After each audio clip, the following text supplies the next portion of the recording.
Welcome, everybody. This is the KubeVirt Community Meeting, November 25th, 2020. First topic, we'll turn it over to Ryan Hollesy to talk about a save and restore VMI proposal. Hey, everybody.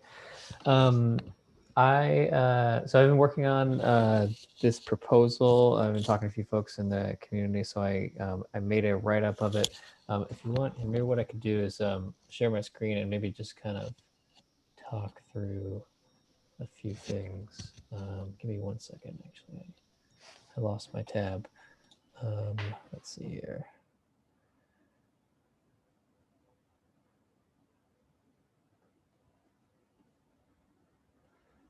Okay, let's give this a try.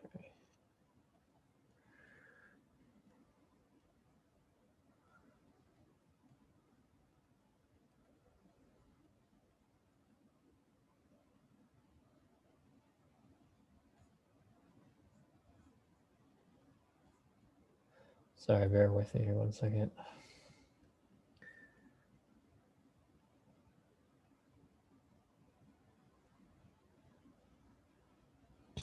Okay, hold on. I got permission. I got to rejoin. Give me 1 second. Sure thing. I don't have Zoom set up. Hold on. Maybe I can share if. Oh, okay. He left. Yeah, I think it may be a window manager thing. If you're running Wayland, you Right. might not. Yep. Kind of an anticlimactic start here. We'll get our act together in a second. The secret is to share a window instead of the whole screen for Wayland. Okay. All right, let's try this again. Okay, you should see a Yes, Google we see your Doc. screen. Yes, we can. Okay, Yep. great. Okay, so I plan just to kind of walk through high level what I want to do, what the goal is, and maybe we've already seen some comments on here, and maybe we can even talk about some things as I mentioned them. So the goal of this proposal is, as I talked about, is save and restore. And to give a little background, in LibVirt, the idea of save is the idea that a virtual machine will have its RAM saved to a file, and the execution of the community process essentially going into sort of the save state, which could mean either it stops for that save and ends up restarting. I'm not, but essentially the thing that you care about is that you get the state of the virtual machine, its RAM into a file, and the restore being the corresponding operation where you take that same file, the RAM, and restore the virtual machine. So kind of to put this together, this would be like we have a running virtual machine. We want to essentially suspend, you've probably heard that term a lot, or like sleep, so that the virtual machine its execution is maintained, and then bringing it back online. So like kind of restarting it, or not really restarting it, kind of restoring it. So like bringing it out of sleep, bringing it out of hibernate, and resuming the execution. The existing work in place is there's some work that Mark did for pause and unpause, slightly different state. Pause, like it stops the execution of CPU instructions and things like that are running to disk. So it's not really in like a stopped state or an off state or a completely like hibernated state. So slightly different use case there. And also if you look at stop in general, the QEMU process does stop, but there's no saved state associated with it. So there's sort of like this intermediate area, and this is kind of what I'm targeting, and that's what this is. And the idea is to actually build an API for this in KubeVirt so that a user or tenant can go ahead and say, I want to save this virtual machine, save its RAM, potentially do something with it, and then the corresponding operation of restoring it. So that's kind of the high level overview of what I want to accomplish here. Are there any questions on that? Well, just curious, is the saving or is the quitting of the VMI mandatory, or is this a facet of our approach? For my research with liver, like when I did actually like a little POC of this in my own environment where by default, without any sort of parameters passed to save into liver, the QEMU process will in fact exit. There are parameters you can pass. I don't know what they all are. So maybe there's another liver expert out there that knows a little bit more. So perhaps it's not completely necessary for that QEMU process to exit. But when I look at the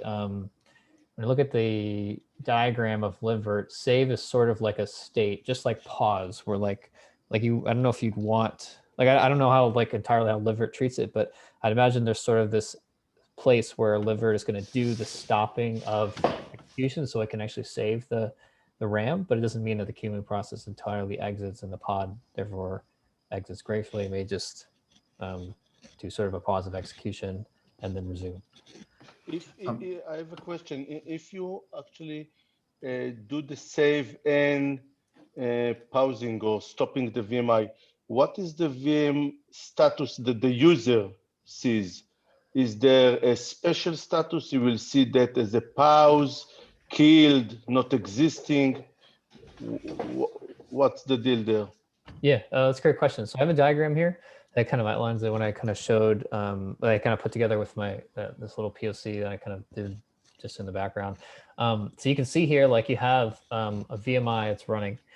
I have a PVC bound to it, that is the disk. What I would do is I'd do it here with this virtctl save. And I do the get on the VMI, and you'll see that what ends up happening is in the scenario I'm talking about, where the QEMU process exits, the VMI goes into succeeded state and the pods go in succeeded state. And this makes sense. This is consistent with Kubernetes, like as if you had essentially had a pod or a container that just exited 0. This is what is happening here. It's just a graceful exit. So the actual resources remain, but the VMI and the pod stay around. So the state per se is it's just in Kubernetes world is just an exit. There could be a condition that we could have that says something's happening, like pause has that. But that's kind of how it's viewed, depending on how you want to look at what level you're talking about. I think that it makes a lot of sense that you're not adding new phases. Like you said, adding conditions is probably a good step forward to this, like for pause.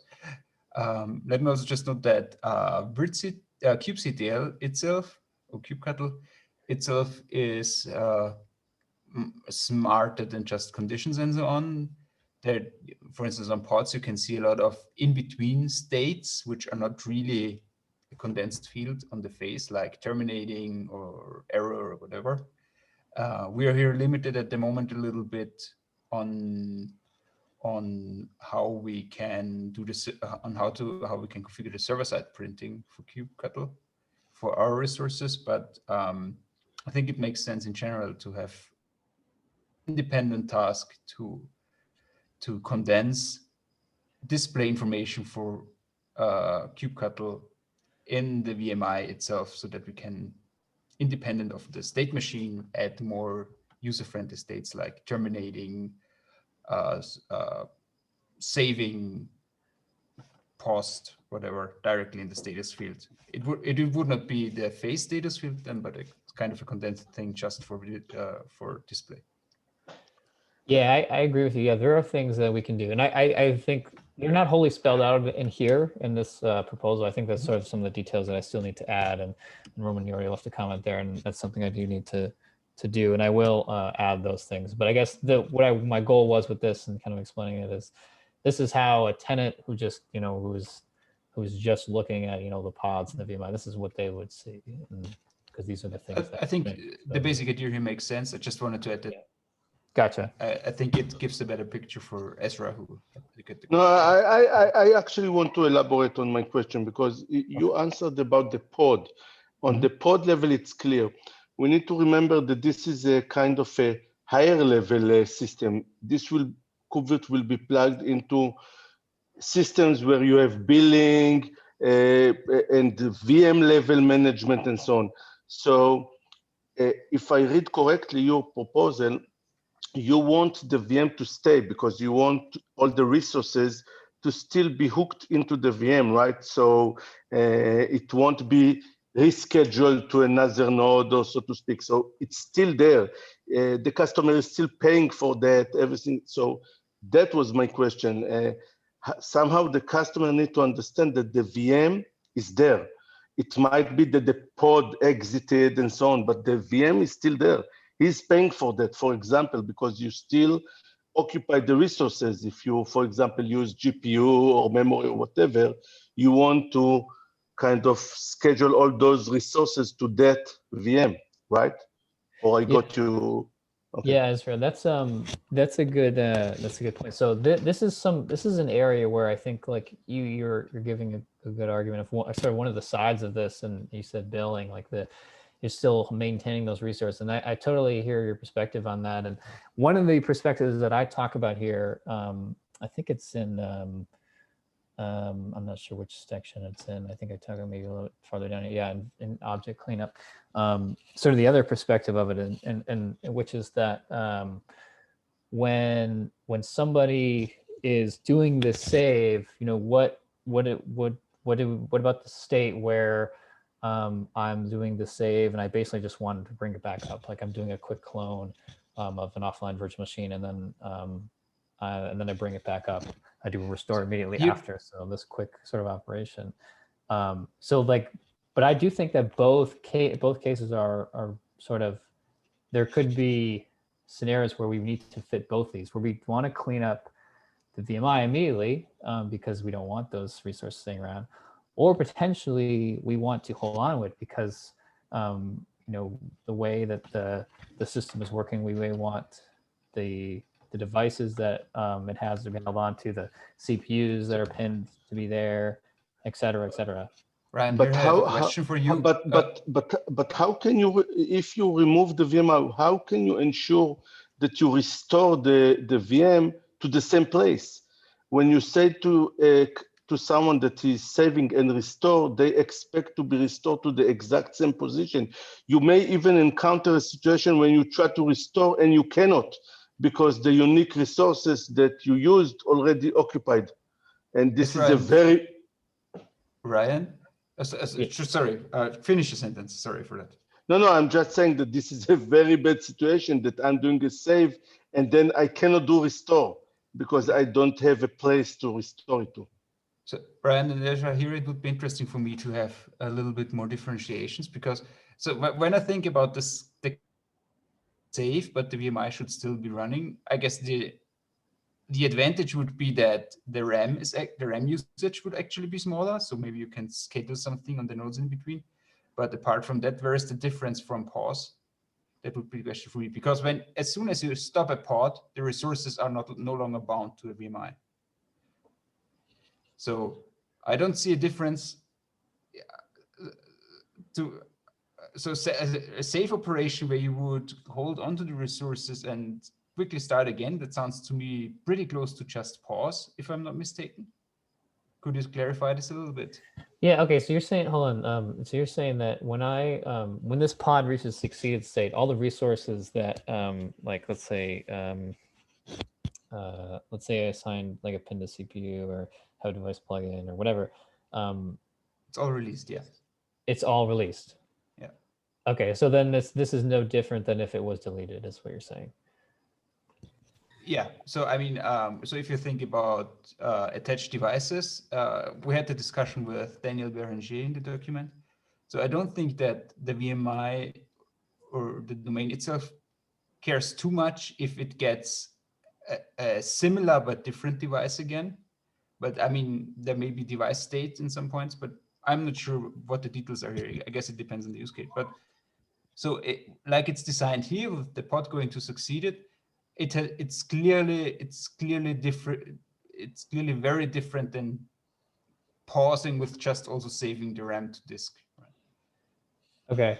Yeah. Okay. So my understanding is that because I do acknowledge that there are two states, which is that it would be nice to be able to maintain everything, like everything attached to the VMI. Okay. So I thought this would have this held that standard, this would hold on to the objects. Okay, so you're saying it doesn't. Okay, so for me, the interesting part here would be to understand why you would want to do this instead of just pausing.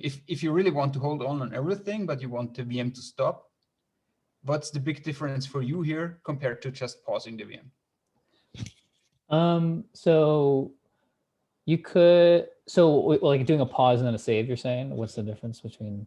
Yeah, in this use case, you actually want to hold on to everything. You still want the CPU resources, you want all the devices still attached, you want all the PVCs still attached. So I What's the think difference maybe to that's, pause? yeah, I think that's maybe what I'm getting at, is that I thought this was essentially like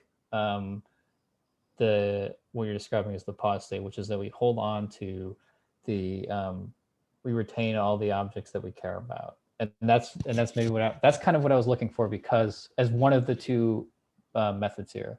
So it sounds like maybe instead of this, since if everything is freed up, all the resources are freed up when we hit the succeeded state, then maybe we do need to do a pause followed by a save to reach that one use case. Well, the second one being, which I don't know if it's realistic. I mean, it sounds like that maybe it isn't, that you do a save and an exit and then things are released. I don't know whatever that use, I don't know how valid that use case is, but then it sounds like pause is where I want to go with this. Okay, so Well, I originally saw that the difference in use cases that you actually even want to allow live snapshot, like live snapshot of the overall VM, and you add also the memory state, right? We put some point in time snapshot, you continue with the VM, and then you say, oh, I want to go back to the kind of past, and you reload everything including the memory state and everything, which is very valuable. So in that case, I see it's very valuable, but if you actually stopping, then it's identical to pause. I guess it's an improvement. So the Safe Restore has this one use case that where compared to pause, where you can say, okay, I want to continue this VM tomorrow, but for now, I don't need it, and all resources should be available for something else, like memory and CPU mostly, right? Sorry, can I suggest that I think one of the problems with this is that the use case is not clearly, I mean, what's the objective of all of this, what you want to reach in the end, and then maybe it can become like an improvement of pause or an option to pause or a new save command. But if you don't have the use case, it's like we are talking about technicalities that may so or may not be what I want to get at. I guess the two things I'm looking for is being able to, so the save is that was essentially what I originally outlined, whereas the save stops the virtual machine and we hold on to the RAM in a file, and we don't really care about those resources being freed up. To me, that sounds like a case, as long as it's possible to do the restart, sounds like there may be some trouble there, but I think that would be something that'd be helpful, because I'm essentially in this state, the execution is frozen. I understand what the VMI YAML is. I know the resources I need to bring back up. So that's one thing. The second one, which is what I was trying to spell out here, which is with like the state of those pods, which is we have a VMI, we execute a save, we maintain those resources, all of them, and then we do a restore on them. That essentially that VMI stays in the pause state until we reach a point where we do that restore operation. So the running VM and we restore its RAM. Okay, so what was your motivation for doing that compared to just doing save and pause and unpause? So specifically, what I'd like to be able to do is to, like for instance, things like cloning, being able to do like a full clone of anything of a virtual machine, or every part of a virtual machine, and then bring it to like say like a new environment and run it like for the entire execution, including disk.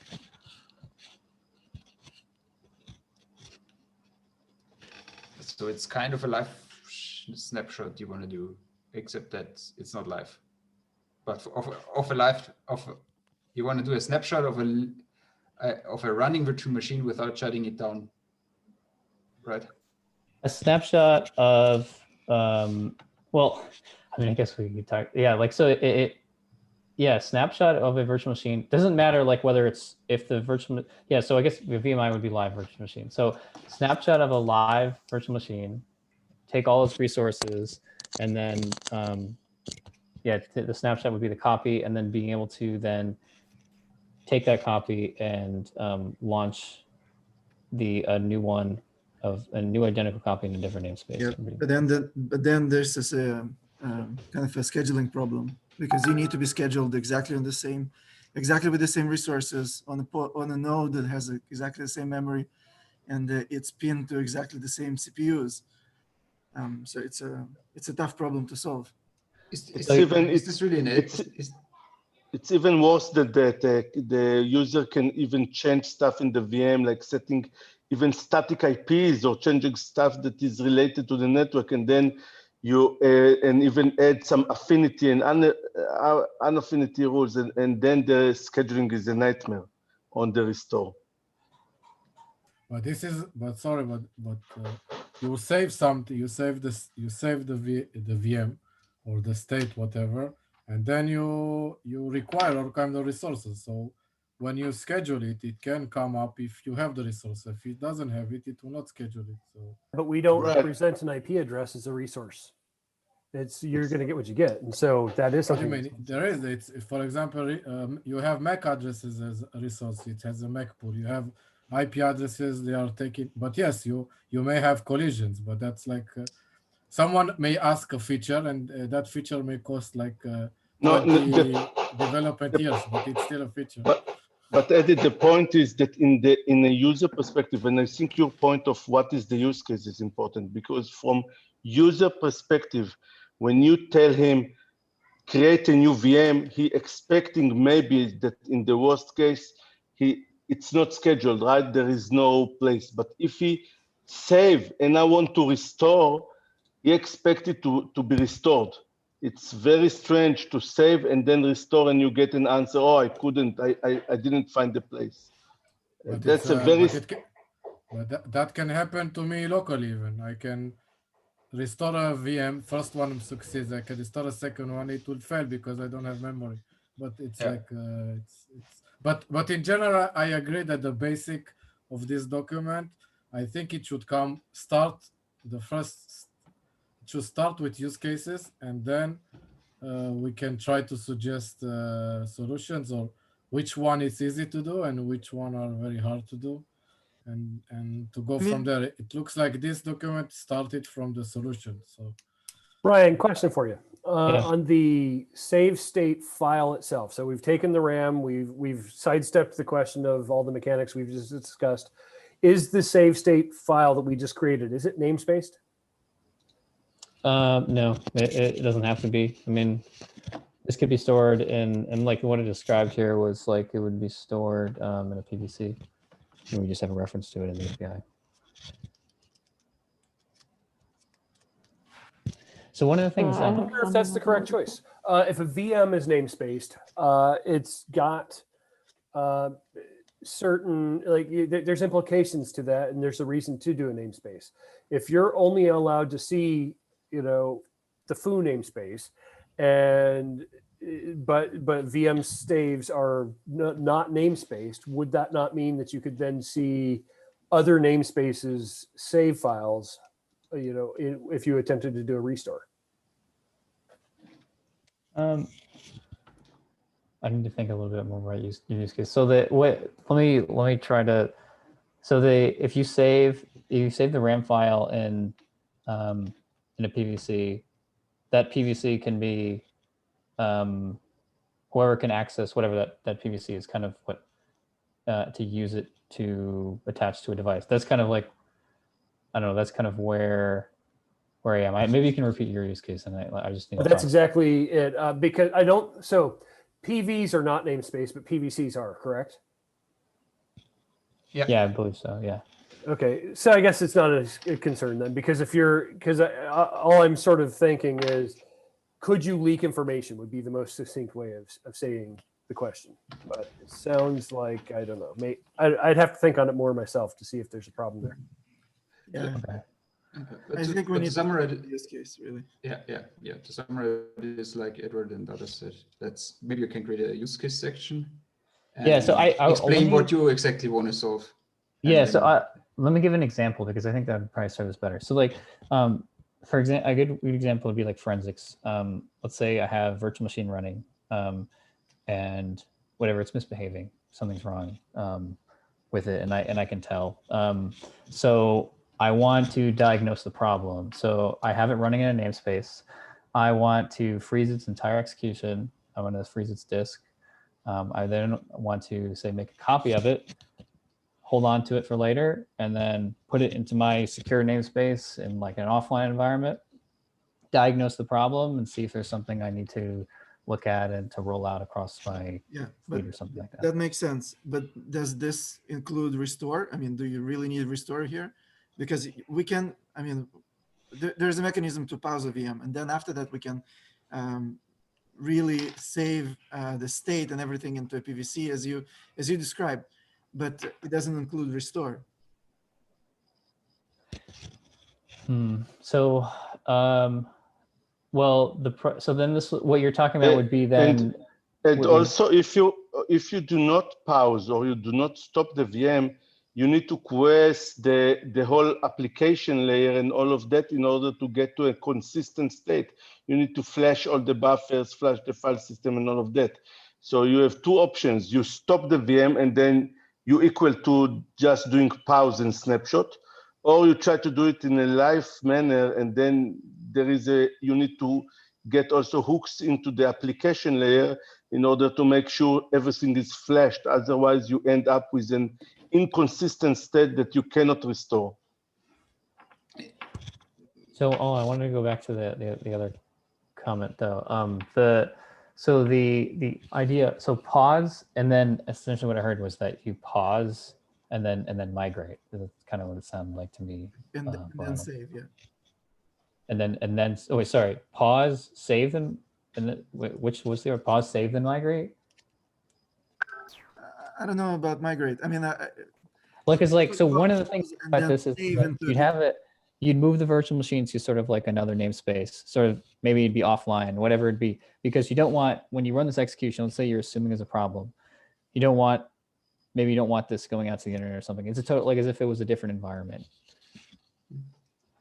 I think that this is a very good use case with forensics. We had it multiple times, discussed in different areas already. So we can for sure iterate on that one. That's what I would say so far. Yeah, absolutely. There's another thing with forensics. It's there's something that's called PV panic that triggers core dump and saves this core dump when it feels that VM is misbehaving. When with these two options, we can definitely provide, I mean, save options for PVC or something like that, like on the fly when it happens, and we can detect when it happens. So these are really good ideas, but I mean, it doesn't fit into this model of save and restore.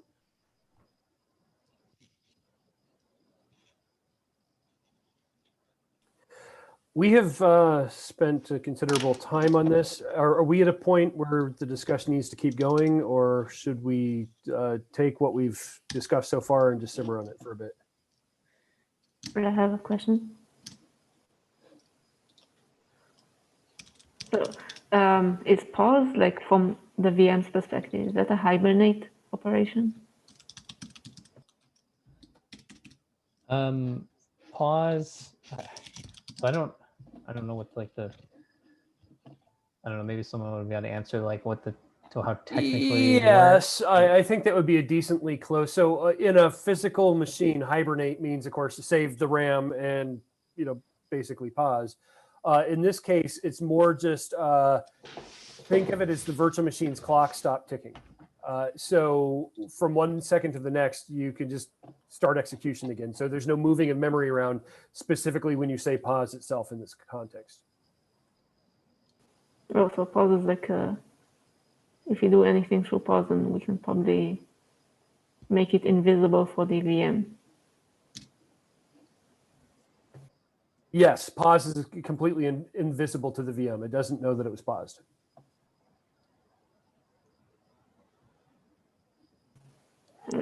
sounds better. Because if we hibernate, we get the, if we hibernate and keep the this state, then we get the save restore for free. But getting the transparent to the VM snapshot is probably better.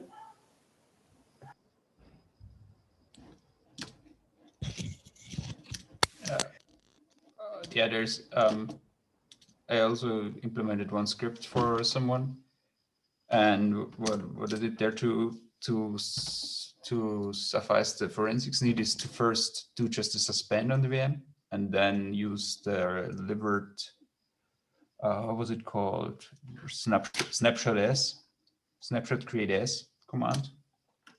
I'm not sure what API calls that are, but it's also different than save and restore. And there you could take a live memory dump and then start the VM again. It could be part of the flow also. I can also share it with you then on the document. Yeah, I think so. I guess maybe to like talk about what's next. Like I think why don't I add I'll elaborate on the use case in this document.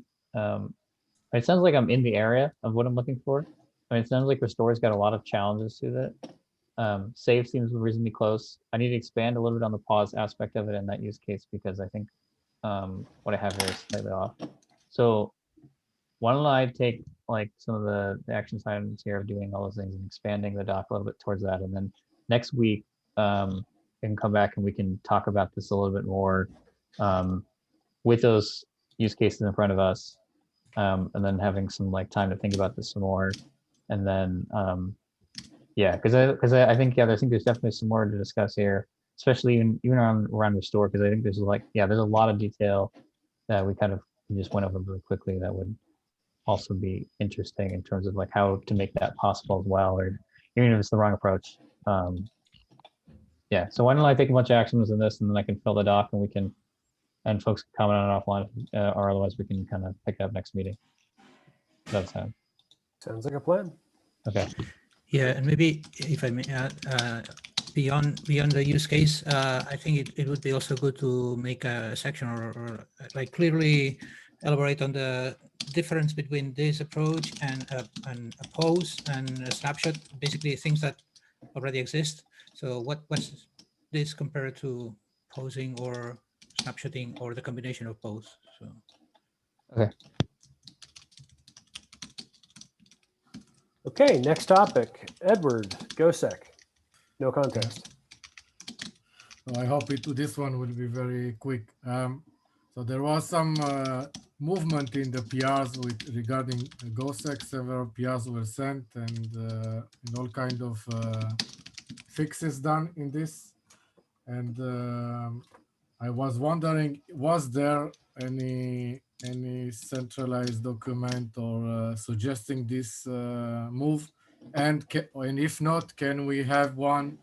Because there are some points there that are I found a little bit problematic, and I don't want to discuss them on each PR. So it will be nice to discuss it on a central place and then continue the rest of the work. You know, that's a very good point. We actually, there does exist a document. I think it was internal to Red Hat in their issue tracking system. But now that you mentioned it, I don't think there's any reason it needs to be there as opposed to public, because there's nothing going on that's, you know, that shouldn't be discussed at a higher level. Perhaps a GitHub issue might be a better place, because that's kind of what we in the community use. Yeah, whatever works. I just want the discussion to be there and not on the PRs, at least the high level ones that at least the ones that I found interesting to talk about, because they are common to everything. As far as I know, there was no common discussion about this. It's just yeah, so we can definitely add an issue. Stu, we public should have also add there what are the plans regarding how it will be handled in the PR testing, right? Is it going to be just a warning or fail the whole PR and all of that? So Yes, we will cover all of that in the issue. I can open an issue and start the discussion. Okay, great. By the way, I don't know if I mean, this is a good question. I don't know how it works, but is it like, based on your experience, is it easy to do the discussions on a GitHub issue or on a Word document, or sorry, on the Google document? Because it's always like, I'm never sure which one is better. Whatever you guys decide, I can comply. From my experience, if it's pretty unclear where we want to go in general, just for discussing something which you want to write down, Google Docs are a good starting point, and then moving over to the GitHub issue when it's more about finalizing it, because then it's easier to do the initial discussions on Google Docs, from my experience. But I don't mind too much. Sounds good to me. All right. Any other topics to raise for the agenda and notes today? Moving to the open floor. Marcin, you have a question about IP addresses? Yeah, hi guys. So I finished the PR with basic changes where only an IP address is being reported to VMI status IP field. And I wonder now if you want me to create another PR where I add the CIDR field and continue the discussion there. Because yeah, I think you want to have CIDR field there too, right? I think that last discussion here, so I hope that PR will get in.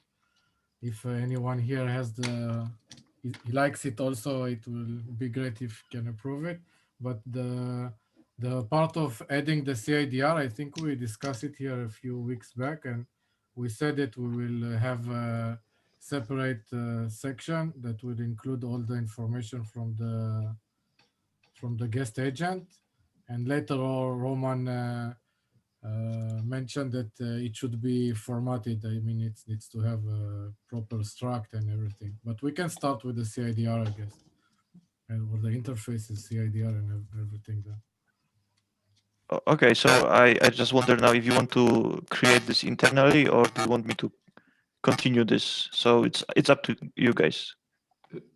If you have the capacity to work on that, that's great, I'd say. What do you think, Edward? Yes, we always want help from everyone. Sure.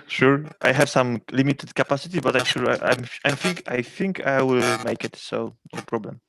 Great, sounds good then.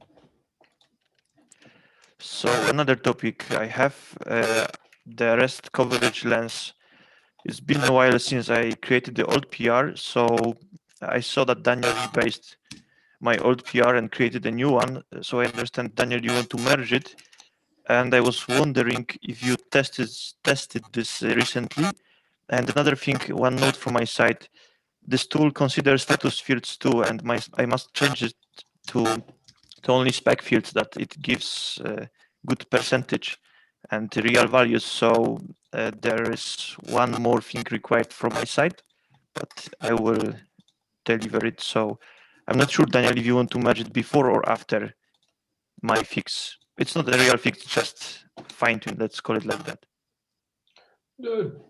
To be honest, I just rebased it on the latest master and didn't do much else. So it's if you have still something that you need to do on that, you can just continue and we merge it afterwards. I'm not sure about that. How we should go. I think this should. Okay, so let me change this and test this again because it's been a while, and then I will command in the pull request. Sounds good to me. Okay, so that's it from my side.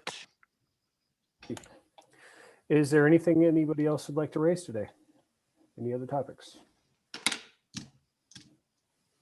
All right. Thanks, everybody. Have a great week. See you next week. Okay, bye. See you. Bye. Thank you. Bye. Bye-bye.